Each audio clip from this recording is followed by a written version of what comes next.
Döwlet tarapyndan berilýän himayet gollawlardan ruhlanıp zähmet çekýän ýarly husuly kärhanasynyň hünärmenleri geçen ýylda bolşýaly häzirki wagtda berkarar döwletiň täze ýamynyň galkynşy döwrüniň pähim paýhas ummany magtum bolup raýalynyň ruhyna münasip işler bitirmeň hötdesinden gelýärler. Husuly kärhananyň häzirki zaman enzamlar bilen üçin edilen önümhanasy her ýylda sygyr tüýdünden taýýarlanýan önümleriniň ýüzlerçe tonasyny täzeçiligi bilen sarp edilere ýetirmeň hötdesinden gelýär.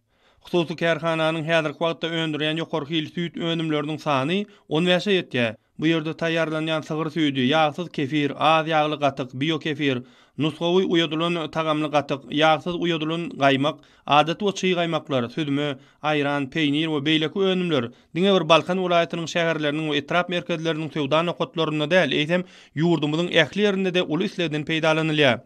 Hormatly prezidentimiziň ýurdumyzyň ilatyny özümizde öndürilýän azy haritler bilen üpçün etmek baradaky çödüdüne münasip iş bilen jogap berme başarýan Gyllaröd etrawynyň para wagtyndaky ýazlyk hususy kärhanasynyň hünärmenleri önümçülüň gerimini hasda giňeltmek maksat edinýärler. Kärhananyň hünärmenleri telekeçilere öňjeli zähmet çekmäge döredip berýän giň mümkinçilikler üçin hormatly prezidentimiz arka daly gahrman serdarymyza hem de gahrman arkadamyza alkyş sözlerini aýdýarlar.